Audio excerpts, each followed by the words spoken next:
الله عالم غيب السماوات والأرض إنه عليم بذات الصدور هو الذي جعلكم خلائف في الأرض فمن كفر فعليه كفره ولا يزيد الكافرين كفرهم عند ربهم إلا مقتا ولا يزيد الكافرين كفرهم إلا خسارا قل أرأيتم شركاءكم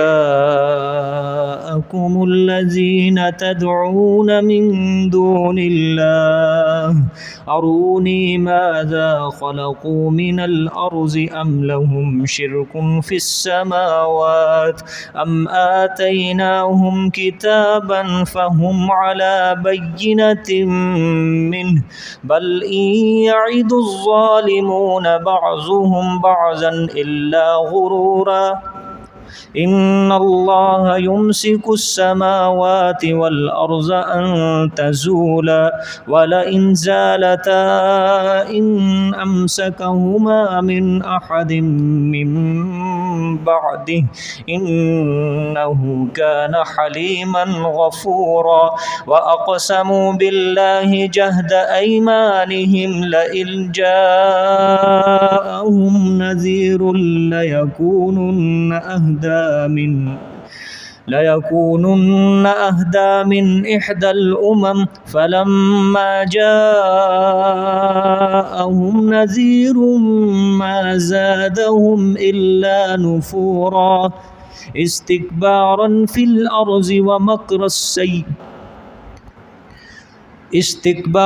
الأرض ومكر السيء ولا يحيق المكر السيء إلا بأهله فهل ينظرون إلا سنة الأولين فلن تجد لسنة الله تبديلا ولن تجد لسنة الله تحويلا أولم يسيروا في الأرض فينظروا كيف كان عاقبة الذين من قبلهم وكانوا أشد منهم قوة وما كان الله ليعجزه من شيء في السماوات ولا في الأرض إنه كان عليما قديرا ولو يؤاخذ الله الناس بما كسبوا ما ترك على ظهرها من دابة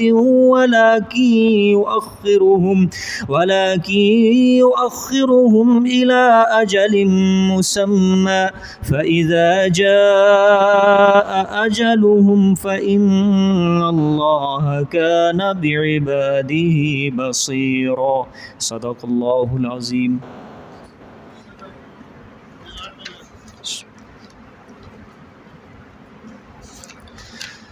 کل کے سبق میں اللہ پاک نے امت محمدیہ کی 3 قسمیں بیان فرمائی اور اس میں آخر میں اللہ پاک نے فرمایا کہ سب سے ان میں ایک طبقہ ایسا ہے جو نیکیوں میں سب سے آگے سبقت لے جانے والا ہے اللہ کی توفیق سے، اور ان کے اوپر اللہ پاک کا بہت بڑا فضل ہوگا۔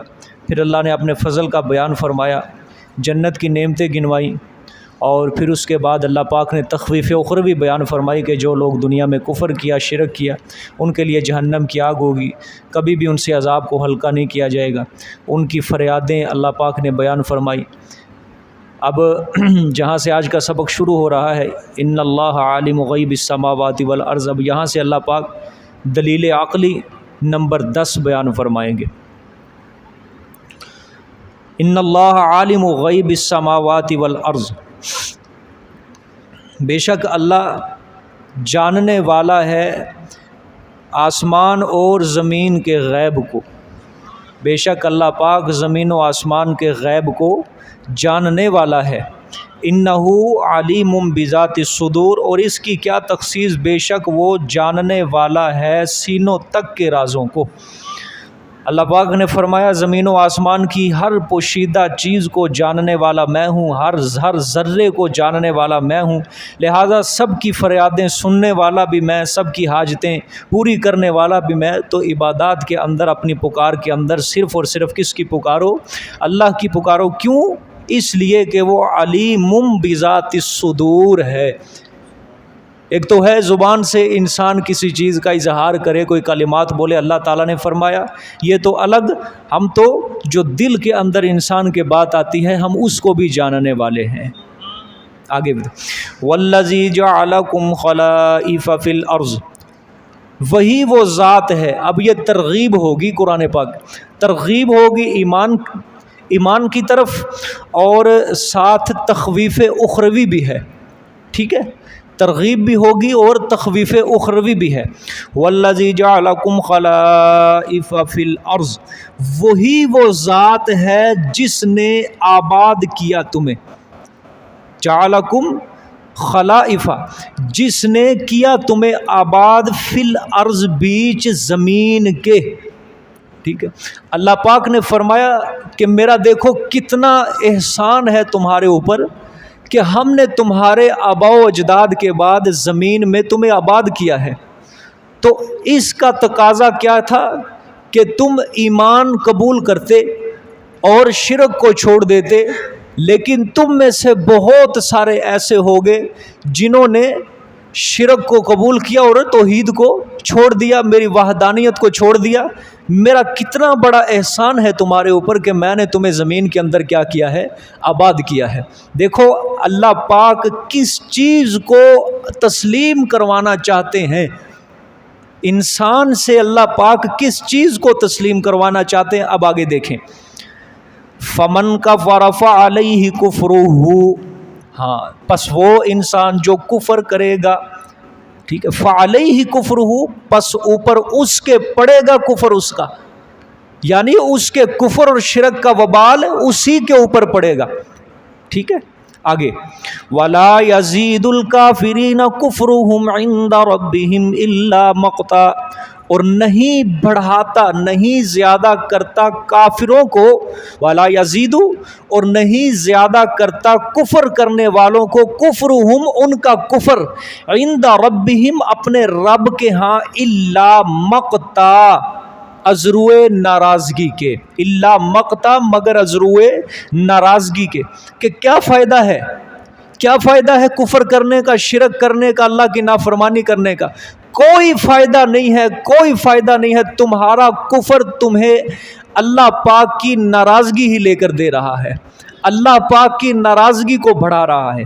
اب دیکھیں پیچھے سے اللہ پاک نے فرمایا زمین کے اندر میں نے تمہیں آباد کیا ہے۔ یہ میرا کیا ہے تمہارے اوپر؟ احسان ہمارا کہ ہم نے تمہیں پیدا کیا، اپنی زمین میں جگہ دی ہے۔ اللہ پاک نے فرمایا مقتضی اس کا کیا تھا کہ یہ بات کیا تقاضا کرتی تھی کہ تم ایمان قبول کرتے، میرے اسلام کے رستے کے اوپر چلتے، لیکن تم میں سے بہت سارے ایسے جنہوں نے کون سا رستہ اختیار کر لیا؟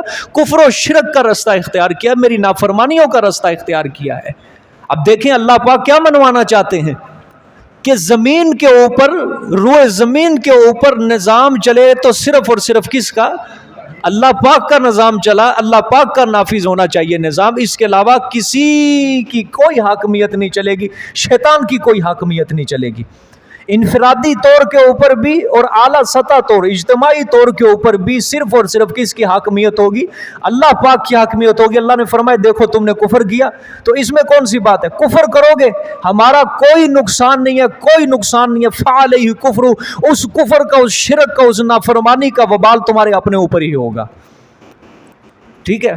آگے وَلَا يَزِيدُ الْكَافِرِينَ كُفْرُهُمْ عِنْدَ رَبِّهِمْ إِلَّا مَقْتًا، اور یہ جو تم دن رات کفر و شرک کرو گے، میری نافرمانیاں کرو گے، گناہ کرو گے، اس کا کوئی فائدہ نہیں ہے۔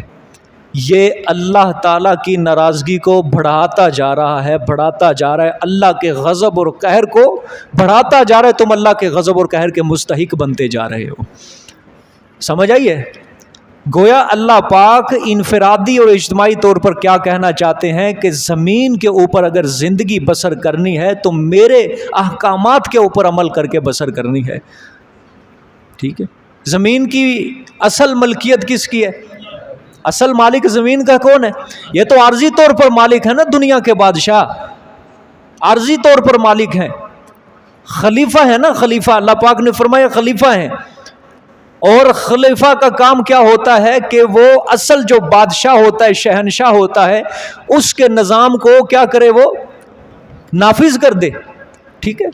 اب یہ جو دنیا کے عارضی بادشاہ ہیں، ان کا کام کیا تھا کہ اللہ کے نظام کو دنیا کی زمین کے اوپر کیا کرتے؟ یہ نافذ کرتے. لیکن انہوں نے کیا کیا؟ خود بھی کفر کیا اور رعایا کو بھی کفر کے اوپر لگایا. خود بھی کفر کیا اور رعایا کو بھی گناہوں کے اوپر زندگی گزارنے پر، بسر کرنے پر مجبور کر دیا. اللہ پاک نے فرمایا کوئی بات نہیں ہے، کوئی بات نہیں ہے، اس کا وبال تمہارے اپنے اوپر پڑے گا، ہمارا کوئی نقصان نہیں کر رہے تم. اور یہ ہماری ناراضگی کو بڑھاتا جا رہا ہے، بڑھاتا جا رہا ہے یہ ہماری ناراضگی کو. ٹھیک ہے. اللہ نے فرمایا یہ تو دنیا کے اندر ہے نا، الا مقتا، یہ جو تو تم کفر کر رہے ہو یہ نہیں بڑھاتا ان کا کفر اللہ کے ہاں مگر از روئے ناراضگی کے. یہ دنیا کے اندر اللہ تعالیٰ کی ناراضگی مول لے رہے ہیں، بڑھتی جا رہی ہے. لیکن آخرت کے اندر وَلَا يَزِيدُ الْكَافِرِينَ كُفْرُهُمْ إِلَّا خَسَارًا، اور نہیں زیادہ کرے گا کافروں کو کفر ان کا مگر از روئے تباہی کے، از روئے نقصان کے. یہ کس میں؟ آخرت کے اندر ہے. ٹھیک ہے. دنیا کے اندر ناراضگی مول لے رہے ہیں اور آخرت کے اندر کیا ہے؟ تباہی ہے. آخرت کے اندر کیا ہے؟ تباہی ہے، نقصان ہے. سمجھ آ گیا کہ نہیں؟ اللہ اکبر. اور بڑی عجیب بات ہے، بڑی عجیب بات ہے، اللہ پاک نے یہ ہمارے سروں پر ایسے لوگ بٹھائے ہیں، ایسے لوگ بٹھائے ہیں، کبھی بھی یہ نیکی کے اوپر اکٹھے نہیں ہوں گے، کبھی بھی یہ نیکی کے اوپر اکٹھے نہیں ہوں گے. ساری پارٹیاں جتنی بھی اس وقت ملک پاکستان کے اندر سیاسی پارٹیاں کبھی بھی اللہ کے نظام کے اوپر اکٹھے نہیں ہوں گے. آج تک پاکستان کی تاریخ کے اندر دکھاؤ نظام، اللہ کے نظام کو نافذ کرنے کے اوپر کوئی پارٹی اکٹھی ہوئی ہو. ہر کسی کے اپنے اپنے مفادات الگ الگ، اپنے مفادات کے لیے ہر کوئی کھڑا ہو جاتا ہے. لیکن برائی جب نافذ کرنی ہو ساری پارٹیاں اکٹھی ہو جاتی ہیں. کس کی خوشی حاصل کرنے کے لیے پیچھے؟ ہاں، یہود و نصارہ کی. ہم سے امریکہ خوش ہو جائے. اس وقت ہر پارٹی کا نظریہ کیا ہے کہ ہم پاکستان میں برائی کو نافذ کر کے امریکہ ہم سے خوش ہو جائے، ہماری حکومت ہو یہاں پہ. یہ ووٹ جو ہمارا جاتا ہے نا، یہ گوٹھا لگتا ہے، یہ صرف ضائع ہوتا ہے، یہ سیاہی ضائع ہو رہی ہے ساری. کوئی ووٹ کا چکر نہیں ہے. یہ سمجھئے؟ یہ صرف ہمارے ساتھ کھیلا جا رہا ہے. برائی کو نافذ کرنے کے اوپر ساری پارٹیاں اکٹھی ہو جاتی ہیں کہ جتنا حصہ ہم برائی کو نافذ کرنے کے اندر لیں گے امریکہ خوش ہوگا اور ہماری حکومت آئے گی، ہمیں کرسی ملے گی. لیکن نظام، اللہ کے نظام دین کو نافذ کرنے کے لیے کوئی تیار نہیں ہوتا. سمجھئے؟ اللہ اکبر. اللہ پاک فرما رہے ہیں زمین کے اندر ہم نے تمہیں بھیجا، آباد کیا. کیوں کیا ہے؟ تاکہ تم میری فرما برداری کرو، نظام میرا چلے. لیکن تم کیا کر رہے ہو؟ کفر کر رہے ہو، شرک کر رہے ہو. سمجھے ہے؟ اور عجیب بات ہے، عجیب بات ہے، عام نچلی سطح کے لوگ بھی دیکھو، ان کو بندہ کیا کہے؟ جب ملک پاکستان کے اندر برائی ایجاد ہوتی ہے کوئی نہیں تو سارے لوگ علماء کو گالیاں نکالتے ہیں. پھر کہتے ہیں کہاں گئے سارے علماء؟ کدھر گئے سارے علماء؟ ان کو ووٹ گٹھا لگا کے ان کو کرسی پر بٹھانے والا کون ہوتا ہے؟ کون ہوتا ہے ان کو؟ عوام ہوتی ہے، عوام ہی ہوتی ہے نا. پھر جب برائی ایجاد ہوتی ہے کوئی کسی کی حکومت میں، پھر گالیاں علماء کو بیچاروں کو پڑتی ہیں. حالانکہ یہ تاریخ گواہ ہے جب بھی پاکستان کے اندر کسی برائی نے جنم لیا علماء کھڑے ہو جاتے ہیں. ختم نبوت کا عقیدہ جب بھی قادیانی اس کے اوپر حملہ کرتے الحمدللہ علماء جان دیتے ہیں. 1953 کی تحریک پڑھ کے دیکھو پاکستان کے اندر 10,000 مسلمانوں نے جانیں قربان کی تھی لاہور مال روڈ کے اوپر. تاریخ گواہ ہے الحمدللہ. اور سب سے زیادہ شہادتیں ملک پاکستان کے اندر حق کی خاطر علماء کی نظر آئیں گی تمہیں. ایک پوری لسٹ. اور ان کو مارنے والے غیر نہیں ہیں، کوئی باہر سے امریکہ کے ایجنٹ نہیں ہے مارنے کے لیے. مارنے والے اپنے تھے، گولی چلانے والے اپنے تھے ان کے اوپر. کیوں یہ ہمارے پاکستان کے اندر ہمارے رستے میں رکاوٹ بن رہے ہیں؟ یہ علماء ان کو ختم کرو، اٹھاؤ، کہ اللہ کا نظام نافذ کرنے کے اندر وہ نہیں چاہتے تھے کہ یہ آئیں ہمارے سامنے. علماء چاہتے تھے اللہ کا نظام نافذ ہو، وہ چاہتے تھے نہیں یہود و نصارہ کا نظام نافذ ہو. ٹھیک، قصور ہمارا بھی ہے، قصور ہمارا بھی ہے، سمجھے ہے. دیکھیں آگے، قُلْ أَرَأَيْتُمْ شُرَكَاءَكُمُ الَّذِينَ تَدْعُونَ مِن دُونِ اللَّهِ أَرُونِي مَاذَا خَلَقُوا مِنَ الْأَرْضِ أَمْ لَهُمْ شِرْكٌ فِي السَّمَاوَاتِ. اب یہ دلائل توحید کا ثمرہ ہے جی. 3 دلائل کے بعد بھی اللہ تعالیٰ نے نتیجہ نکالا کہ اللہ پاک نے فرمایا جب سب کچھ کرنے والا میں ہوں تو لا الہ الا اللہ. پھر 3 دلائل اللہ پاک نے دیے، پھر ثمرہ نکالا. اب یہ اللہ پاک 10 دلائل دے کر اب پھر ثمرہ نکال رہے ہیں. اللہ پاک نے فرمایا قل، میرے پیغمبر فرما دو، ارائیتم، بھلا دیکھو تو اپنے شریکوں کو، شرکاءکم الذین، دیکھو تو اپنے شریک ہیں، الذین تدعون من دون اللہ، وہ ہستیاں جن کو تم پکارتے ہو، من دون اللہ، کس کے سوا؟ اللہ پاک کے سوا، جن کو بزرگوں کو، نبیوں کو، ولیوں کو تم پکار رہے ہو، ذرا دیکھو تو ان کی طرف. ارونی ماذا خلقوا من الارض، دکھاؤ تو مجھے کہ کیا کچھ پیدا کیا انہوں نے زمین سے. یہ کس دلیل کا مطالبہ ہو رہا ہے مشرکین سے؟ عقلی دلیل، جزاک اللہ، عقلی دلیل کا مطالبہ کیا جا رہا ہے مشرکین سے. بھلا دکھاؤ تو صحیح کہ تم کہتے ہو یہ کرنیاں والے، یہ برنیاں والے، یہ کھوٹی قسمتیں کھری کرتے ہیں، ان کے ہاتھ میں اولاد کا خزانہ ہے، یہ سب کچھ کرتے ہیں، یہ اللہ پاک کے قائم مقام ہیں، یہ نائب ہیں. ہاں دکھاؤ تو صحیح زمین کا کوئی حصہ، کوئی ٹکڑا کہ انہوں نے پیدا کیا ہو. کچھ بھی نہیں. ام لہم شرک فی السماوات، یا واسطے ان کے کوئی حصہ ہے آسمانوں میں، ٹھیک ہے، یا واسطے ان کے کوئی حصہ ہے آسمانوں کے اندر، یا آسمان کی خلقت کے اندر، پیدا کرنے کے اندر تمہارے شریکوں کا کوئی حصہ دار ہے اللہ پاک کے ساتھ، کوئی شراکت دار ہے؟ کوئی بھی نہیں ہے. ٹھیک ہے، یہ ہے عاجز کرنے کے لیے، سمجھ آئیے، مشرک کو عاجز کرنے کے لیے یہ دلیل مانگی جاتی ہے کہ دکھاؤ تو صحیح، کہ دکھاؤ تو صحیح. ٹھیک ہے، آج کسی قبر پرست کو کہو گے نا یہ کام ہو، یہ چیز کہو گے، وہ آگے سے تمہیں یہ جواب دے گا یہ اللہ کے پیارے ہیں، یہ اللہ کے ولی ہیں، یہ ہمیں اللہ کے قریب کرتے ہیں، یہ اللہ سے درخواست سے منوا کے دیتے ہیں. ٹھیک ہے، وہی مشرکین مکہ والا شرک ہے. وہ بھی کیا کہتے تھے؟ یہ ہمارے کیا ہیں؟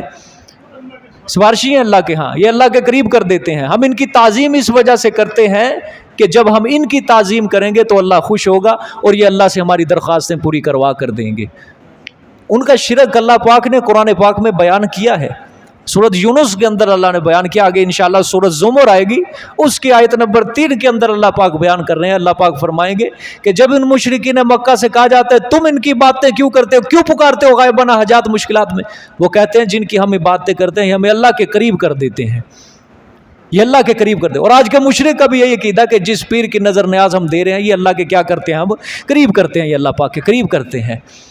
ٹھیک ہے، اب ان سے یہی دلیل عقلی کا مطالبہ کیا جا رہا ہے کہ دکھاؤ تو صحیح مجھے کہ زمین کا کون سا حصہ پیدا کرنے کے اندر ان کا کوئی حصہ ہے، کوئی ٹکڑا انہوں نے پیدا کیا، یا آسمان کے پیدا کرنے کے اندر کوئی شراکت دار ہے. آگے ام آتیناہم کتابا فہم علی بینۃ منہ، ہاں یہ کس دلیل کا مطالبہ ہے جی؟ یا دی ہے ہم نے ان کو کوئی کتاب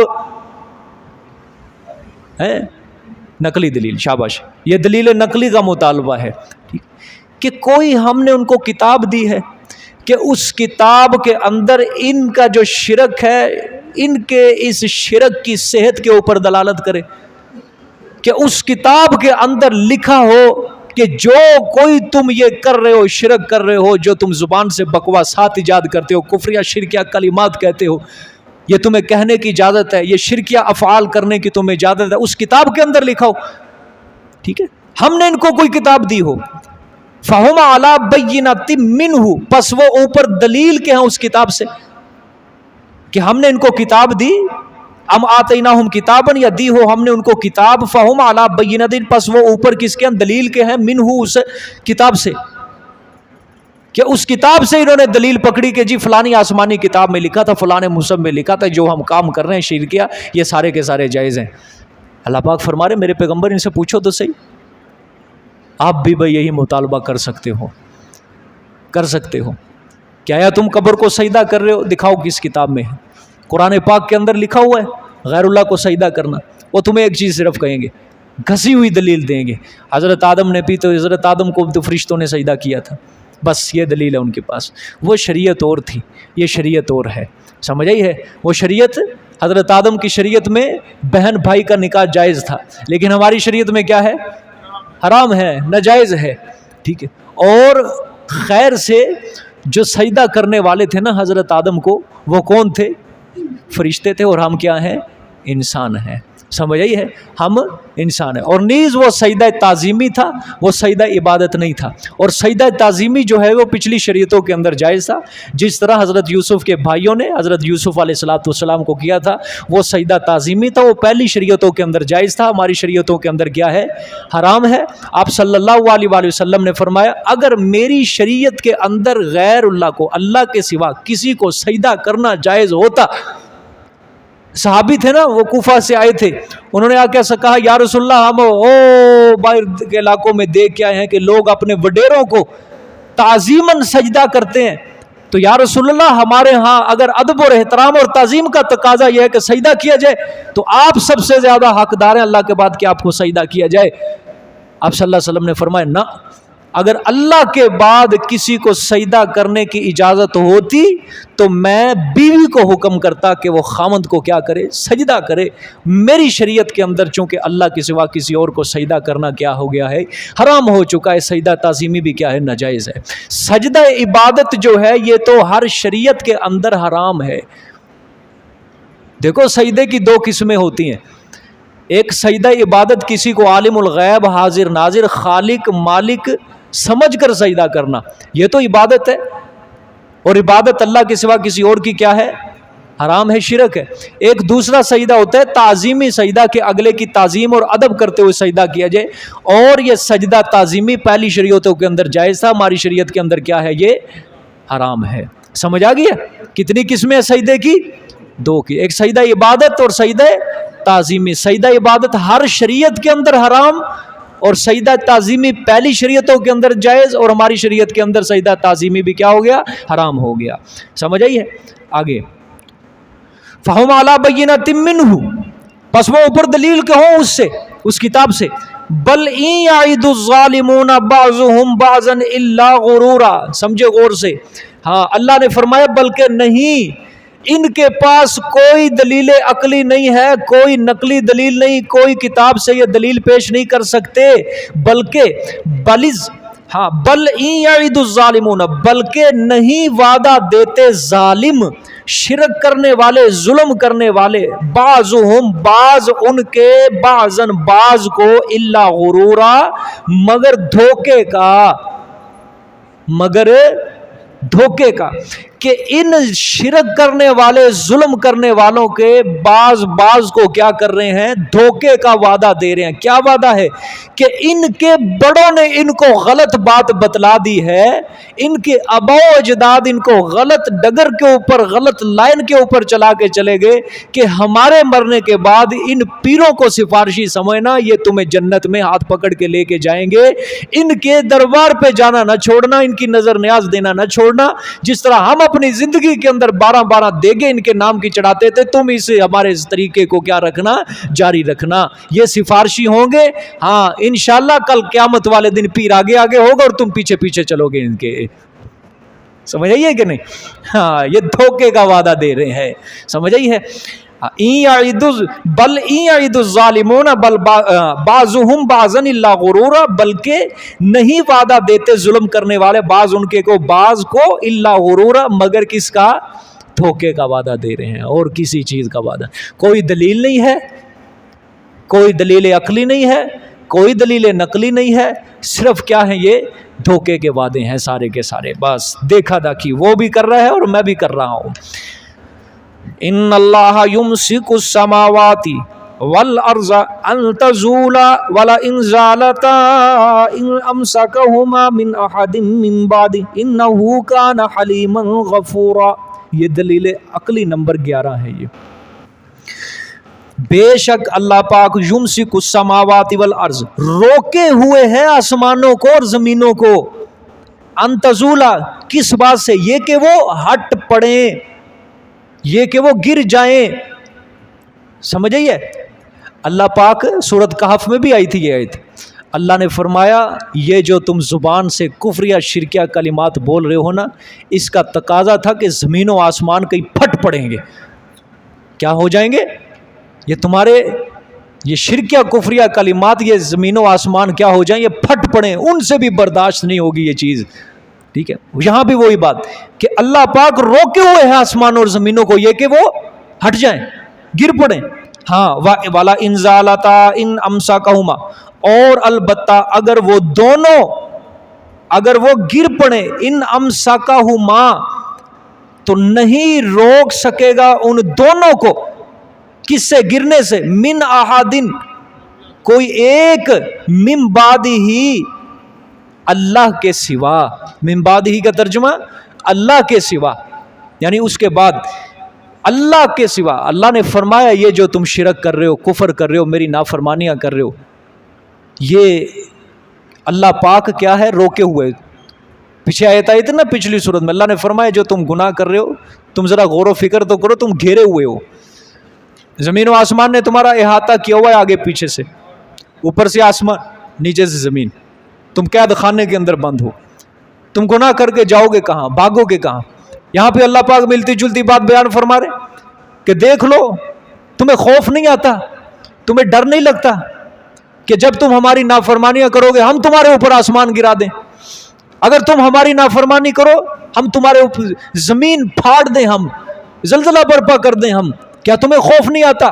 شرک کرتے ہو، دن رات کفر کرتے ہو، میری نافرمانیاں کرتے ہو، تم معصیت کرتے ہو. اللہ نے فرمایا ہاں یہ اللہ پاک ان کو روکے ہوئے ہے. ٹھیک ہے، ہاں، اور اگر یہ دونوں گر پڑے نا تو اللہ کے سوا ان کو تھامنے والا کوئی نہیں ہے پھر. ٹھیک ہے، جب زلزلہ آتا ہے کوئی روک سکتا ہے؟ کوئی روک سکتا ہے؟ بڑے بڑے لوگ حیران اور پریشان ہو، بڑے بڑے سائنسدان پریشان ہو جاتے ہیں، کیا بن گیا ہے اب؟ بارش کو کوئی روک سکتا ہے؟ ہوا چلنے کو کوئی روک سکتا ہے؟ بلکہ ہوا نہ چلے نظام کائنات ہی ختم، پانی نہ ہو نظام کائنات ہی ختم. سمجھے؟ اور اللہ پاک نے فرمایا یہ زمین و آسمان اگر گر پڑے تمہارے اوپر، ظالمو بھائی مانو، کیا تم یہ روک سکتے ہو؟ اللہ کے سوا کوئی روک سکتا ہے ان کو؟ نہیں روک سکتا. یہ صرف اور صرف اپنے رب کے حکم کے تابع ہیں یہ سارے. اگر اللہ ان کو حکم دے دے تو یہ تمہارے اوپر ٹوٹ پڑے، برس پڑے. یہ عقلی دلیل اللہ پاک نے دی ہے. سمجھئے؟ کوئی عقل سے تو اللہ نے کہا سوچو، کوئی عقل سے تو سوچو، کوئی عقل سے تو سوچو کہ جس رب نے آسمان و زمین کو پیدا کیا وہ اسی کو حکم کے تابع ہیں. اگر اس کی زمین کے اوپر ہم نافرمانی کریں گے تو یہ زمین پھٹ پڑے گی اور یہ آسمان گر پڑے گا. ٹھیک ہے، لیکن اللہ نے فرمایا انہ کان حلیمن، کیا ہے؟ بے شک وہ ہے اللہ پاک حلیمن، بولو سارے، بردبار. کیا مطلب؟ حوصلے والا. کیا ہے؟ او بولو سارے اللہ کے بندو، حوصلے والا ہے. اس وجہ سے وہ اللہ گرا نہیں رہا. اگر اللہ پاک حوصلے والے نہ ہوتے تو یہ نظام زندگی کب کا ختم ہو چکا ہوتا، کائنات سب کی سب ہم ختم کر دیتے. تو یہ بھی شکر ادا کرو کہ مالک وہ جو ہے نا اوپر وہ حوصلے والا ہے. اگر اس کا حوصلہ نہ ہوتا، یہاں تو ایک دو بار ہی معاف ہوتی ہے نا غلطی، بلکہ اب تو ایک بار بھی معاف نہیں ہوتی، اگلی بار اٹھا دیتے ہیں اس بندے کو. لیکن اللہ پاک فرما رہے دیکھ لو روئے زمین پہ اب کہاں کون سا خطہ ہے جہاں گناہ نہیں ہو رہا؟ ہر جگہ پہ گناہ، اللہ کی نافرمانی عام ہے، ہر جگہ پہ اللہ کی نافرمانی عام ہے. اور ستم بالائے ستم کوئی روکنے والا نہیں. اور اس سے بھی بڑا ظلم جو روکتا ہے وہ دنیا کی نظروں میں گندا اور غلیظ بن جاتا ہے، اور جو برائی کی طرفداری کرتا ہے وہ اونچا بن جاتا ہے، وہ عزت والا بن جاتا ہے.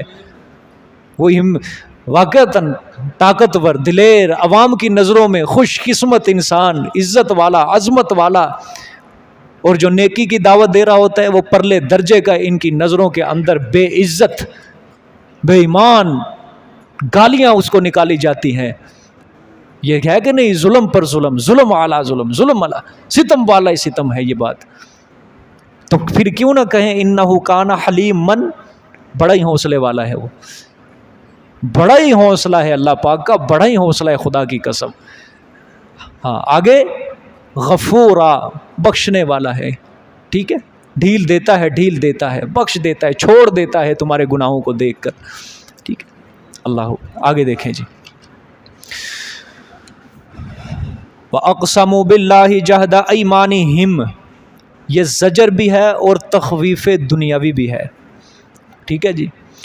وَأَقْسَمُوا بِاللَّهِ جَهْدَ أَيْمَانِهِمْ، اور قسمیں کھاتے تھے وہ اللہ کے ناموں کی.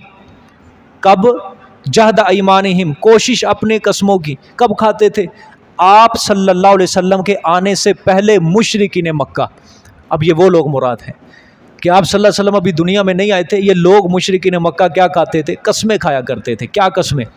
ہاں لَإِن جَاءَهُمْ نَذِيرٌ، البتہ اگر آ جائے ان کے پاس کوئی ڈرانے والا، کوئی نبی، کوئی ڈرانے والا، لَيَكُونُنَّ أَهْدَىٰ مِنْ إِحْدَى الْأُمَمِ، البتہ ضرور بھی ضرور ہوں گے وہ زیادہ ہدایت یافتہ تمام امتوں سے.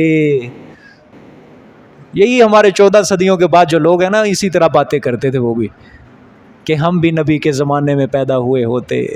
ٹھیک ہے، نبی کے زمانے میں ابو جہل بھی پیدا ہوا تھا، ابو لہب بھی پیدا ہوا تھا. ظالموں 1400 سال کے بعد تم نبی کے رستے پر نہیں چل سکتے. اس وقت تم نے کہاں چلنا تھا؟ یہاں تمہارے پاس قرآن بھی ہے، حدیث بھی ہے، تمہارے پاس اسلام کی حقانیت ابھی تک موجود ہے، قرآن اپنے اصل الفاظ میں ابھی تک موجود ہے، اور ابھی بھی تم اس رستے کے اوپر نہیں چل رہے ہیں. حقانیت تو ہے نا، نبی پاک صلی اللہ علیہ وسلم کا معجزہ ہے نا قرآن پاک، جو ابھی تک بدلا نہیں اور کل قیامت کی صبح تک یہ رہے گا. سمجھ آئیے کہ نہیں؟ اس کو کوئی بدل نہیں سکتا، اور اللہ نے اس کی حفاظت کا ذمہ خود لیا ہے. اور پھر اللہ پاک نے یہ بھی ایک سلسلہ چلا دیا، ختم نبوت. نبوت تو اللہ پاک نے نبی کے اوپر ختم کر دی، پھر اللہ پاک نے علماء کو، نبی پاک صلی اللہ علیہ وسلم کے وارثوں کو اٹھایا. وہ حق کی تبلیغ کرتے ہیں، وہ دعوت دیتے ہیں، کوئی ان کی سنتا نہیں، کوئی نہیں سنتا ان کی. تو یہ بھی وہی کہتے تھے کہ اگر ہمارے پاس کوئی ڈرانے والا آ جاتا تو البتہ ہم ضرور بھی ضرور تمام امتوں سے ہدایت میں سبقت لے جاتے. ٹھیک ہے آگے دیکھیں. فَلَمَّا جَاءَهُمْ نَذِيرٌ، پس جب آ گیا ان کے پاس ڈرانے والا، نبی پاک صلی اللہ علیہ وسلم جب آ گئے، نبوت مل گئی، پھر کیا ہوا؟ اللہ اکبر. مَا زَادَهُمْ إِلَّا نُفُورًا، نہیں زیادہ کیا ان کو مگر ازروِ نفرت کے. کیا کرنے لگ گئے؟ نبی سے نفرت کرنے لگ گئے. ٹھیک ہے، کیا کرنے لگ گئے؟ نفرتیں کرنے لگ گئے. جس طرح آج مسلمان نبی پاک صلی اللہ علیہ وسلم کی سنتوں سے نفرت کرتے ہیں، ان کو نہیں اپناتے، اپنے لیے حقارت سمجھتے ہیں، حقیر سمجھتے ہیں نا، اپنے لیے بے عزتی کا باعث سمجھتے ہیں. نفرت زبان سے جتنے مرضی دعوے کرے، لیکن حقیقت اور سچائی خدا کی قسم ہے یہ، کیونکہ اصول ہے، دنیا کا اصول ہے، جس چیز سے انسان محبت کرتا ہے اس کو اپناتا ہے، اور جس چیز سے انسان کو محبت نہیں ہے اس کو نہیں اپناتا. اگر مسلمان نبی پاک صلی اللہ علیہ وسلم سے سچی محبت کا ثبوت دیتے تو آپ کی سنتوں کو کبھی بھی ختم نہ کرتے، کبھی یہود و نصارہ کے رستے پہ چل کے اپنا لباس تبدیل نہ کرتے، اپنا چہرہ تبدیل نہ کرتے، اپنے لباس، اپنے جسم کو کبھی یہود و نصارہ کے طریقے کے اوپر نہ چلاتے، کبھی ان کے جسم کے اندر نہ ڈھالتے. اگر محبت ہوتی، زبان سے جتنے مرضی کوئی دعوے کرتا رہے ہمیں بڑی محبت ہے، ہم جانے دے دیں گے، جانے دے دیں گے، جانے دے دیں گے، لیکن حقیقت اور سچائی کیا ہے؟ نہیں ہے محبت. خدا کی قسم اگر محبت ہوتی ہمیں حضور صلی اللہ علیہ وسلم سے، پاکستان کے کتنی آبادی ہے؟ 22 کروڑ، چلو 15 کروڑ کوئی محبت ہوتی رسول اللہ صلی اللہ علیہ وسلم سے سچی، تو خدا کی قسم اس پاکستان کی سرزمین کے اوپر اللہ کا نظام نافذ ہوتا، نبی پاک صلی اللہ علیہ وسلم کا نظام یہاں پہ نافذ ہوتا، جو آپ صلی اللہ علیہ وسلم ان کا مشن یہاں آباد ہوتا. لیکن کیا کیا ہم نے؟ دغا بازی کی، اللہ سے ہم نے دھوکہ کیا، اللہ کی ناراضگی کو مول لیا ہے ہم نے. ٹھیک ہے، نظریہ پاکستان کیا تھا؟ صرف لا الہ الا اللہ محمد الرسول. یہ ایک ملک ہے، یہ ایشیا کا جو دنیا کے اندر جو ملک یہ خطہ لیا گیا تھا، اسلام کے نام پہ لیا گیا تھا. کس نام پہ؟ اسلام کے نام پہ لیا گیا تھا. آج اگر ہم نئی اسلام نافذ کرنے کی یہاں بات اٹھائیں گے، نئی آواز بلند کریں گے، اللہ کی نظروں میں پھر ہم کیا ہے یہ ہر کوئی خود ہی سوچ لے. ہم نے خدا سے کیا چلایا ہے؟ دھوکہ کیا ہے ہم نے. یہ وعدہ خلافی ہم نے کیا، اللہ سے وعدہ توڑا ہے. 6 لاکھ شہادتیں کیوں ہوئی تھیں؟ اسلام کے لیے. یہ خطہ حاصل کیا گیا اسلام کے لیے. ٹھیک ہے، کیوں نہیں مسلمان اسلام کو اپنا رہا؟ کیوں نہیں اسلام، کیوں نہیں دین کے رستے کے اوپر چلنا اپنے لیے گوارا کرتا؟ کیوں بے عزتی کا باعث سمجھتے؟ کیوں پھر لوگوں کو خوش کرنے کے لیے، رشتہ داروں کو خوش کرنے کے لیے اللہ کو ناراض کیا جاتا ہے؟ کیوں نہیں اللہ کے احکامات کو قبول کیا جاتا؟ کیوں نہیں عمل کیا جاتا اللہ تعالیٰ کے احکامات پہ؟ کیوں سنت رسول صلی اللہ علیہ وسلم کو زندہ نہیں کیا جاتا؟ سمجھ آئی ہے؟ فَلَمَّا جَاءَهُمْ نَذِيرٌ مَا زَادَهُمْ إِلَّا نُفُورًا. بس جب آ گیا ان کے پاس ڈرانے والا تو نہیں زیادہ کیا ان کو مگر از روئے نفرت کے. ٹھیک ہے، آگے استکباراً فی الارض، یہ بھی اور بڑا سمجھنے کے زمین میں ان کے تکبر نے ان کو مار کے رکھ دیا. آگے وَمَكْرَ السَّيِّئِ، اور تدبیریں بری بری. کس کے خلاف؟ اسلام کے خلاف تدبیریں بری بری، نبی پاک کے خلاف، مسلمانوں کے خلاف بری بری تدبیریں کی انہوں نے. پھر پہلے کیا دعوے کر رہے تھے؟ آپ صلی اللہ علیہ وسلم کے آنے سے پہلے قسمیں اللہ کی اٹھا رہے تھے. اللہ کی قسم ہمارے پاس کوئی آ جائے ڈرانے والا، ہم اس کی ڈگر پہ، اس کے رستے پہ چلیں گے. لیکن جب آ گیا تو کیا کیا؟ نفرت بھی کی، تکبر کیا کہ نہ جی نہ، ہم اس کے ماتحت ہو کر نہیں چلیں گے، نہیں چلیں گے اس کے پیچھے. اور اس پیغمبر کے خلاف اس کو مارنے کی، اس کو قتل کرنے کی بری بری تدبیریں کی ان ظالموں نے. کیوں یہ نہیں؟ آپ صلی اللہ علیہ وسلم کے خلاف کتنی تدبیریں کی قتل کرنے. ہجرت والی رات دیکھ لو، 100 تلواریں لے کے آئے تھے آپ صلی اللہ علیہ وسلم کو ختم کرنے کے لیے. صحابہ کرام رضوان اللہ علیہم اجمعین کو کتنا ظلم کیا جاتا تھا ان کے اوپر مکہ مکرمہ کے اندر. یہ کیا ہو رہی تھی ان کی ساری شعب ابی طالب کے اندر مسلمانوں کو مکہ مکرمہ کی جب زندگی گزارے، شعب ابی طالب میں 3 سال آپ صلی اللہ علیہ وسلم کو اور سب مسلمانوں کو قید کیے رکھا تھا. پڑھیے کسی نے سیرت محمد رسول اللہ صلی اللہ علیہ وسلم؟ کسی کو پتا ہو کہ آپ صلی اللہ علیہ وسلم نے 3 سال قید بھی کاٹی ہے؟ 3 سال تک آپ صلی اللہ علیہ وسلم کو شعب ابی طالب میں قید کر کے رکھا تھا. اور حضرت خدیجہ رضی اللہ تعالیٰ عنہ بھی انہی میں سے تھی، انہی کے اندر قید تھی. اب میں آپ کو بات سناؤں، اگر کوئی مالدار انسان یہاں پہ بیٹھا ہے، مالدار انسان، شاید وہ چونک جائے. ہمارے تو آج یہی دنیا کے اندر نظریہ ہے نا کہ ہم عیش و عشرت کی زندگی گزاریں، دین بھی مل جائے اور دنیا کی عیش بھی مل جائے. یہ تو کبھی ہو ہی نہیں سکتا نا، یہ نہیں ہو سکتا. یہ دونوں ضدیں ہیں کہ دین بھی مل جائے اور دنیا کی عیش بھی مل جائے. یہ کبھی نہ سمجھنا، یا تمہیں اللہ دنیا کی عیش دے گا یا دین دے گا، یا اللہ پاک دنیا کی عیش بھی دے گا، آرام سکون دے گا، پیسہ دے گا، دین بھی اللہ دے گا، لیکن اس کے ساتھ ساتھ اللہ پریشانی اور مصیبتیں بھی دے گا. اگر محض محض محض عیش و آرام دنیا کا چاہتے اور بس 5 وقت کی نماز ہے، یہ پھر مسلمانیت نہیں ہے. یاد رکھنا، یہ کوئی اسلام نہیں ہے، یہ کوئی دین نہیں ہے کہ جو چاہتا ہے کہ قرآن پڑھ لوں، صبح شام تلاوت 1 سپارہ کر لوں اور 5 وقت کی نماز اور دنیا کی ہر طرح کی سکون کی زندگی، عیش و آرام کی زندگی، یہ نہیں چلے گا. صحابہ کرام رضوان اللہ علیہم اجمعین میں بڑے بڑے امیر تھے، بڑے بڑے مالدار. ابو بکر صدیق رضی اللہ تعالیٰ عنہ کپڑے کا کاروبار کرتے تھے، مالدار تھے. یہ ابتداء اسلام میں بہت مالدار، اللہ نے بڑا پیسہ دیا تھا ان کو. لیکن ایک وقت ایسا آیا ان کے پاس تو چولہا جلانے کے لیے لکڑیاں بھی نہیں ہوا کرتی تھی گھر میں، فقیری کی زندگی گزارنے لگ گئے. اور اپنی بیٹی عائشہ صدیقہ رضی اللہ تعالیٰ عنہا سے وصیت کی کہ بیٹا یہ جو چادریں میں استعمال کرتا ہوں نا، میرے کفن کے لیے بھی یہی چادریں استعمال کر کے مجھے دفن کر دینا۔ بیٹی نے کہا ابا جان آپ تو خلیفۃ المسلمین ہیں، آپ صلی اللہ علیہ وسلم کے جانشین ہیں، آپ کے لیے ہم یمن سے اچھا کفن منگوائیں گے۔ صدیق اکبر رضی اللہ تعالیٰ نے فرمایا نہ بیٹا، وہ مدینہ کی کسی بیوہ عورت کے کام آئیں گی، تم میری چادروں کے اندر مجھے۔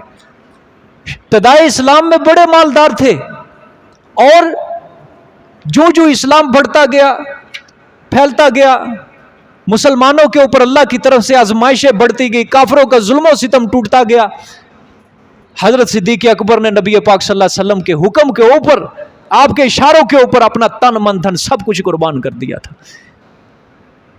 سوئی تک بھی چھوڑی تھی انہوں نے۔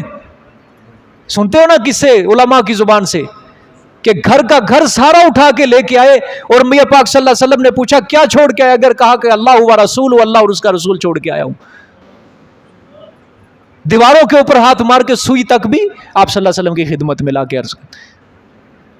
حضرت بلال رضی اللہ تعالیٰ عنہ کو امیہ بن خلف سے آزاد کروانے والے ابو بکر صدیق تھے۔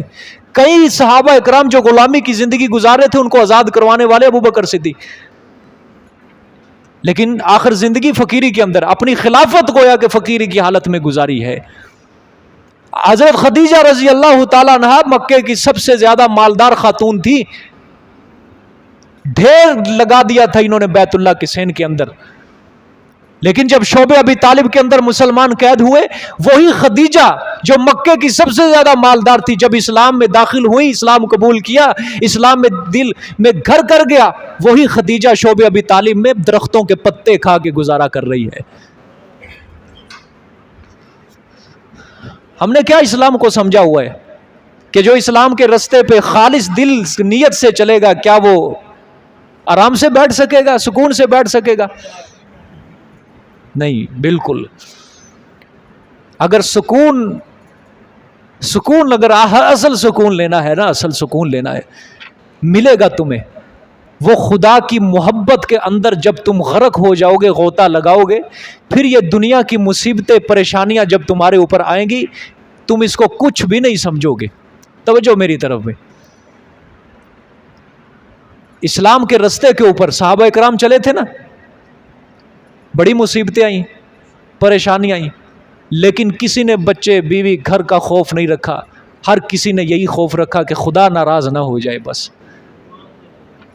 یہی خوف تھا ہر کسی کو، خدا ناراض نہ ہو جائے، اللہ ناراض نہ ہو جائے۔ حضور صلی اللہ علیہ وسلم کو وادی طائف کے اندر پتھر مارے تھے کافروں نے، آپ صلی اللہ علیہ وسلم نے فرمایا کہ وادی طائف کا جو دن میرے اوپر گزرا، وہ میری زندگی میں سب سے زیادہ غمناک دن تھا وہ، اور روایات میں آتا ہے آسمان کے فرشتے بھی اس دن رو پڑے تھے۔ یہ سارا کس کی خاطر ہوا تھا؟ اسلام کی خاطر تھا۔ آپ صلی اللہ علیہ وسلم کی جوتیوں میں خون مبارک وہ جم گیا، یہ سارا کس کی خاطر تھا؟ تو آج ہم اپنا جائزہ لیں، کیا اس نبی کے رستے کے اوپر ہم چل رہے ہیں؟ آج کون سی وفاداری کی ہے ہم نے اپنے پیغمبر کے ساتھ؟ کس منہ سے دعویٰ کرتے ہیں کہ ہم عاشق رسول ہیں؟ 1% بھی نہیں ہے، 1% بھی نہیں ہے۔ ٹھیک ہے، ان کے پاؤں کی قدموں کی خاک کو بھی ہم چھونے نا، وہ بھی توہین ہے ہمیں ہاتھ لگانا۔ ٹھیک ہے، اللہ اکبر۔ دیکھیں جی آگے کیا کیا، تکبر کیا انہوں نے زمین میں، بری بری تدبیریں کی، ٹھیک ہے، نبی پاک کے خلاف، اسلام کے خلاف، ٹھیک ہے۔ اللہ نے فرمایا وَلَا يَحِيقُ الْمَكْرُ السَّيِّئُ إِلَّا بِأَهْلِهِ، اور نہیں اترے گا وبال تدبیر بری کا مگر ساتھ اس کے اہل کے۔ جو انہوں نے پیغمبر کے خلاف، اسلام کے خلاف، صحابہ کے خلاف تدبیریں کی تھی بری بری، اس کا وبال انہی کے اوپر ہی اترے گا۔ آج بھی وہی اسلام ہے جو 1400 سال پہلے تھا۔ اگر مسلمان کچھ نہیں نہ کر سکتے، اسلام کے لیے نہیں جان دے سکتے، اسلام کے لیے اپنا وقت وقف نہیں کر سکتے، آج وہ اللہ زندہ ہے اپنے دین کی حفاظت کرنے کے لیے، وہ خود بہت کافی ہے، وہ کافی ہے۔ اگر کوئی اسلام کو نقصان پہنچائے گا، نبی پاک صلی اللہ علیہ وسلم کی توہین کرے گا، تو اللہ کافی ہے اس کے لیے، پھر اللہ دیکھ لے گا۔ اللہ نے فرمایا پھر اس کا وبال جو اسلام کے خلاف تدبیریں کر رہا ہے، بیاہلہ، وہ جو بری بری تدبیریں کرنے والے، ہم انہی کے اوپر اس کا وبال انہیں نہیں چھوڑیں گے، دنیا میں بھی برباد کریں گے، ذلیل کریں گے، اور آخرت کے اندر تو کرنا ہی کرنا ہے ہم نے ان کو ذلیل۔ ٹھیک ہے، آگے فَهَلْ يَنظُرُونَ إِلَّا سُنَّةَ الْأَوَّلِينَ، یہ تخویف دنیاوی ہے جی۔ آگے، پس نہیں انتظار کرتے یہ لوگ مگر طریقہ پہلے لوگوں کا۔ اللہ نے فرمایا اصل میں یہ عیاشی نہیں چاہتے، اصل میں یہ چاہتے ہیں کہ ان کے اوپر میرا ڈنڈا برسے۔ جس طرح پہلے لوگوں کے اوپر عذاب بھیجتا تھا نا، میں جو نافرمانیوں میں حد سے تجاوز کرتے تھے، ہمارے پیغمبر کے رستے کے خلاف چلتے تھے، یہ اس چیز کا انتظار کر رہے ہیں کہ پہلے لوگوں کی طرح ہمارے اوپر بھی ڈنڈا برسے، جوتے پڑیں، آگ کے عذاب آئیں، پتھروں کے عذاب آئیں، زمین پھٹے، فرشتہ چیخ مارے۔ یہ وہ چیز چاہتے ہیں، بس وہی اسی چیز کا انتظار کریں۔ اور یہ خطاب امت محمدیہ کو یہ نہ یاد رکھنا، یہ ٹھیک ہے، یہ قرآن پاک کا ہے، یہ خطاب سراسر اسی امت کو ہے کہ چاہتے کیا ہو؟ اللہ نے فرمایا تم یہ میری نافرمانیاں کر کے تم پہلے لوگوں کا طریقہ چاہتے ہو نا، کہ جس طرح ان کے اوپر عذاب اترے تھے تمہارے اوپر بھی عذاب اترے، ٹھیک ہے۔ آگے فَلَن تَجِدَ لِسُنَّةِ اللَّهِ تَبْدِيلًا، ہاں اللہ نے فرمایا پس ہرگز نہیں پائے گا تو واسطے اللہ کے طریقے کے کوئی تبدیلی، ٹھیک ہے۔ پھر اگر یہ وہی چیز چاہتے ہیں کہ جس طرح ہم نے پہلی امتوں کے اوپر عذاب اتارے تھے نا، ان کے اوپر بھی ہم یہی کام کریں، ہمارا طریقہ ہے یہ، کوئی ہمارے طریقے کے اندر تبدیلی نہیں کر سکتا، ہمارے قانون کو کوئی تبدیل نہیں کر سکتا، کوئی رد نہیں کر سکتا۔ پھر یہ بھی تیار ہو جائیں، میرے پیغمبر تو اپنے رب کے طریقے میں پھر کوئی تبدیلی نہیں پائے گا۔ تبدیلی کیا مطلب؟ کس چیز کی تبدیلی؟ کہ ہمارا قانون ہے کہ کافروں کو، نافرمانوں کو ہم زمین کے اوپر برباد کر دیتے ہیں، چھوڑتے نہیں ہیں، اور مومنوں کو نجات دیتے ہیں۔ اب یہ نہیں ہوگا کہ ہمارے طریقے کو تبدیل کے مومنوں کو ہم ہلاک کر دیں اور کافروں کو زمین پہ اس طرح چھوڑ دیں، نہ، طریقہ نہیں تبدیل ہوگا، وہی طریقہ ہوگا۔ وَلَن تَجِدَ لِسُنَّةِ اللَّهِ تَحْوِيلًا، اور ہرگز نہیں پائے گا تو واسطے اللہ کے طریقے کے کوئی ٹلنا بھی نہیں ہے، ٹھیک ہے، کہ اللہ کا عذاب آتے آتے رک جائے، نہ، آ گیا نا جب پھر ٹلے گا کوئی نہیں، رد نہیں کر سکتا اس کے فیصلے کو۔ یہ طاقتیں اللہ پاک دکھا رہا ہے یا نہیں دکھا رہا؟ ہر مسجد کے اندر اگر درس قرآن شروع ہو جائے، معاشرہ سیدھا ہوگا کہ نہیں ہوگا؟ صاف دل سے مولوی قرآن پڑھائے ہر کسی کو، خلوص دل سے ہر کسی کی فکر اپنے دل کے اندر رکھے، کتنا معاشرہ سیدھا ہو سکتا ہے۔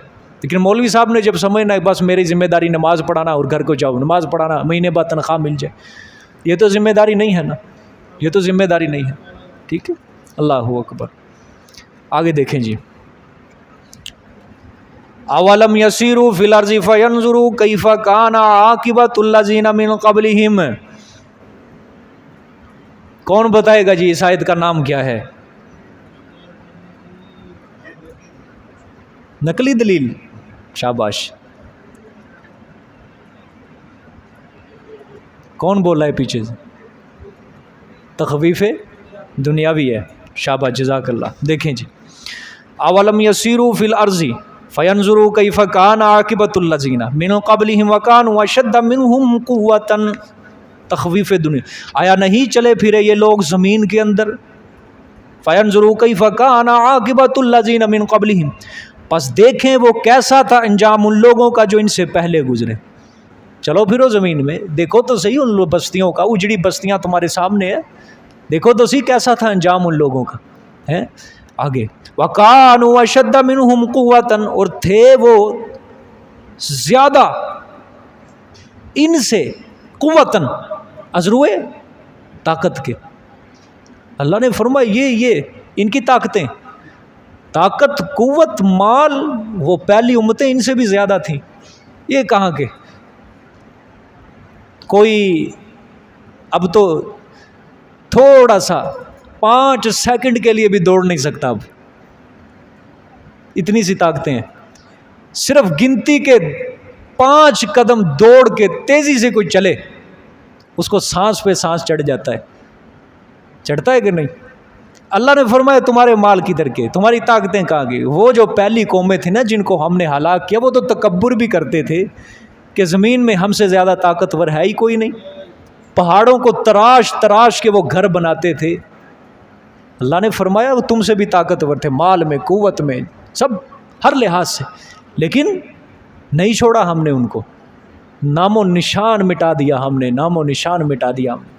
وَمَا كَانَ اللَّهُ لِيُعْجِزَهُ مِنْ شَيْءٍ فِي السَّمَاوَاتِ وَلَا فِي الْأَرْضِ، اور نہیں تھا اللہ تاکہ عاجز کرتے وہ اس کو.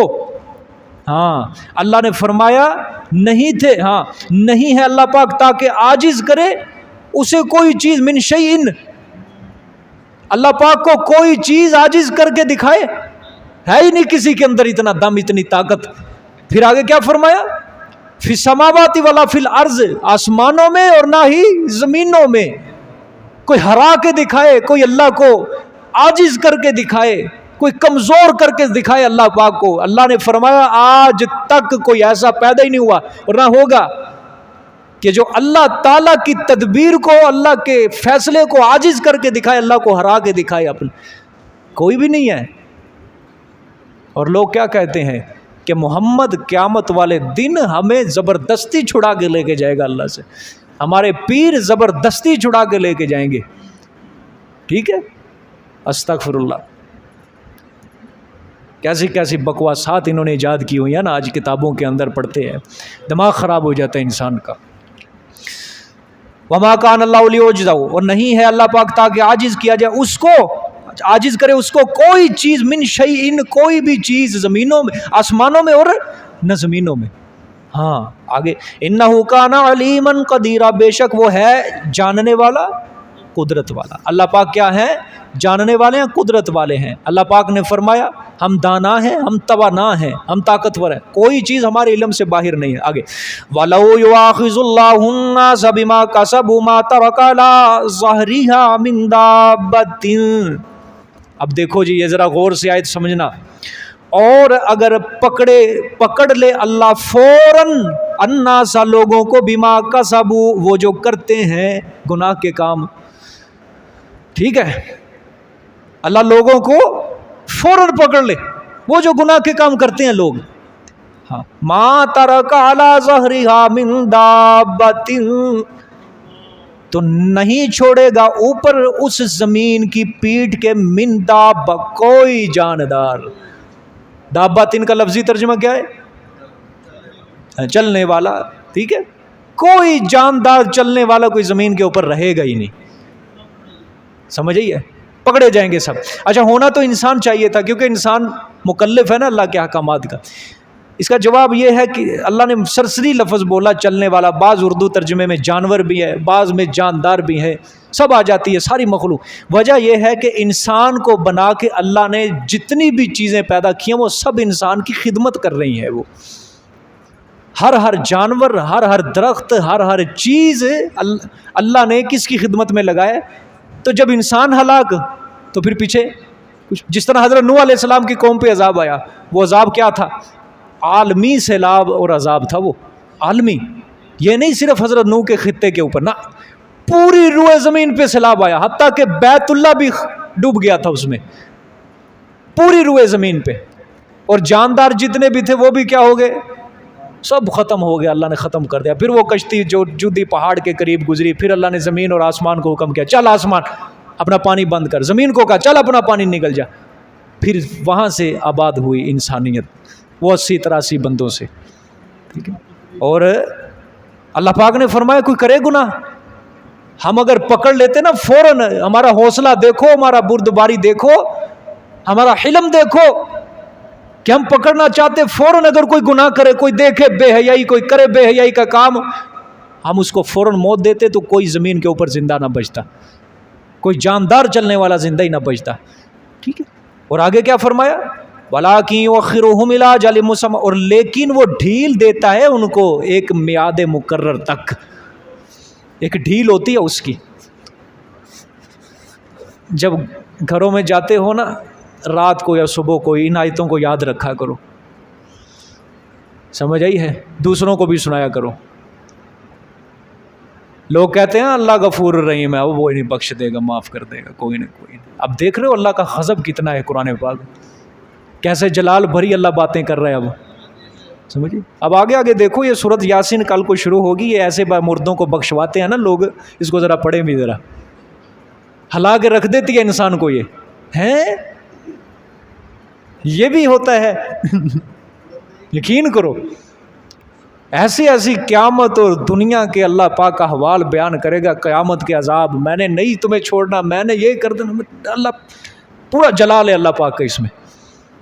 اور کیا ہے قرآن پاک کا یہ دل، قرآن کا دل ہے یہ سورۃ یاسین، آپ صلی اللہ علیہ وسلم نے فرمایا۔ اور دیکھ لو اللہ پاک کیسے جلال برے اور غصے برے آیتیں اللہ پاک کی ہیں، ٹھیک ہے۔ دیکھو اللہ پاک نے کیا فرمایا، گناہ کرتے ہو نا ظالمو، یہ نہ سمجھو کہ ہم عاجز آ گئے ہیں، نہ، ڈھیل دیتے ہیں ہم، ڈھیل، ہم کہتے ہیں چل کوئی نہیں توبہ کر لے گا، چل کوئی نہیں توبہ کر لے، معاف کر دیتے، معاف کر دیتے، لیکن تمہیں شرم حیا نہیں آتی، تم میرے آگے آ کے سجدہ کر لو، رو پڑو، توبہ کر لو اپنے گناہ کی۔ آج کل الٹا رواج ہے بھئی، پہلے دور ہوتے تھے نا، حیا والا دور تھا، اچھا دور تھا، جب مسلمان سے کبھی گناہ ہوتا تھا نا، مصیبت کے اندر وہ اللہ کو پکارتے تھے، آگے جھڑ جاتے تھے اللہ کے پاس، مصیبت آئی، اور لیکن آج مصیبت آئی، آج اللہ کو نہیں پکارتے، بلکہ کہتے ہیں یار چلو ٹائم پاس کرنے کے لیے یہ بالی ووڈ، ہالی ووڈ یہ شروع ہو جاتا ہے، 2-2.5 گھنٹے ایسی، اور ناراضگی، گھر کے اندر پریشانیاں، مصیبتیں، اور یہ اپنی پریشانی ہٹانے کے لیے کیا کرتے ہیں، فیس بک کھولتے ہیں، چلو کوئی نہیں یار، ذہن فریش کرنا ہے، دماغ فریش ہوگا میرا۔ سچی بات ہے، یہاں حال ہی کوئی نہیں رہا، اب حال ہی کوئی نہیں رہا، 2-2.5 گھنٹے ضائع کر دیں گے اور اللہ کی ناراضگی اور بڑھائیں گے اپنے اوپر، پھر کہتے ہیں کسی نے جادو کر دیتا ہمارے، کسی کی نظر لگ گئی، کوئی حسد کر رہا ہے ہم سے، کسی نے ہم سے بہت بڑا جادو کر دیا ہمارے اوپر، کسی نے، خدا کی قسم کسی نے جادو نہیں کیا، یہ کوئی جادو نہیں ہے، کوئی نظر، کوئی حسد نہیں ہے، یہ ساری کی ساری اللہ نے قرآن میں فرمایا تمہاری اپنی کرتوتوں کی سزا ہے جو تم مول لے رہے ہو۔ یہ جتنی بھی آج مصیبتیں پریشانیاں قرآن میں آئے گی انشاءاللہ بآیتیں، اللہ پاک فرمائیں گے ساری تمہاری کرتوتوں کی سزائیں مل رہی ہیں تمہیں ساری۔ اللہ فرما رہے ہمارا کوئی ارادہ نہیں ہے کہ تمہارے اوپر مصیبتیں پریشانیاں نازل کرے، تم نے ہمیں چھوڑا، ٹھیک ہے جاؤ موج مستی کرو، جدھر جانا ہے جاؤ۔ مصیبت آتی ہے اللہ کو پکارنے کی وجہ، اللہ کو راضی کرنے کی وجہ، اور اللہ کو ناراض کر رہے ہیں، اور اللہ کو ناراض کر رہے ہیں۔ اللہ معاف فرمائے، اللہ معاف فرمائے، ایسی مہر جباریت سے بھی اللہ معاف فرمائے، ٹھیک ہے۔ دیکھیں جی، وَلَٰكِن يُؤَخِّرُهُمْ إِلَىٰ أَجَلٍ مُّسَمًّى، لیکن ڈھیل دیتا ہے ان کو ایک میعاد مقرر تک، قیامت یا موت، قیامت یا موت۔ لیکن اللہ نے فرمایا کہ جب آ گیا نا ہمارا فیصلہ، پھر ہم چھوڑیں گے نہیں، اس کو نہیں چھوڑیں گے۔ پھر مولوی بس یہ کہے گا اِنَّا لِلَّهِ وَإِنَّا إِلَيْهِ راجعون، اس وقت تیرا حساب کتاب ہمارے پاس چل رہا ہوگا، ٹھیک ہے، اس وقت چل رہا ہوگا سب کچھ، کیونکہ انسان کی جب روح نکلتی ہے نا، روح نکلتی ہے، اس کو جوتے پڑنے اسی وقت شروع ہو جاتے ہیں جو گناہ گار ہوتا ہے، یہ نہیں پہلے وہ اوپر جاتا ہے، رستے کے اندر ہی فرشتے اس روح کو مارنے پیٹنے شروع کر دیتے ہیں، ٹھیک سمجھ آئیے، جو ہی سانس بند ہو گئے، بلکہ روح نکلتی ہے نا جب، روح اسی وقت انسان کے اوپر برا وقت شروع ہو جاتا ہے جو گناہ گار ہوتا ہے۔ بچو خدا کے لیے، اللہ کی نافرمانیوں سے بچو، گناہ کی نفرت اپنے دل کے اندر پیدا کرو، نیکی کی محبت اپنے دل کے اندر پیدا کرو، اللہ کی محبت اپنے، گناہ کو منحوس جانو، نحوست سمجھو گناہ کو، یہ برباد کر دے گی تمہیں اس کی نحوست، سمجھ آئیے آگے۔ فَإِذَا جَاءَ أَجَلُهُمْ، پس جب آ جائے گی ان کی میعاد، یعنی وہ مقررہ مدت، تو پھر کیا ہوگا، اللہ پھر ان کو سزا دے گا۔ کس طرح، کیوں؟ فَإِنَّ اللَّهَ كَانَ بِعِبَادِهِ بَصِيرًا، پس بے شک اللہ ہے ساتھ اپنے بندوں کے دیکھنے والا، دیکھ رہا ہے وہ ہر کسی کو، کون کیا کر رہا ہے، کس کے دل میں اچھی نیت ہے، کس کے دل میں بری نیت ہے، کون گناہوں سے نفرت کر رہا ہے، کون گناہوں سے محبت کرتا ہے، کون میرے نیکی کے راستے پہ چلنا اچھا سمجھتا ہے، کون برائی کے راستے پہ چلنا اچھا سمجھتا ہے۔ میں سارے لوگوں کے اعمال افعال سے واقف ہوں، میں دوں گا، مجھے پتا ہے کہ کون سزا کا مستحق ہے، کون نجات کا مستحق ہے، یہ ہمیں پتا ہے۔ جزاک اللہ جی، صدق اللہ العظیم۔ دعا فرما لیں جی سارے۔ الحمدللہ رب العالمین والعاقبۃ للمتقین والصلاۃ والسلام علی سید الرسل وخاتم الانبیاء۔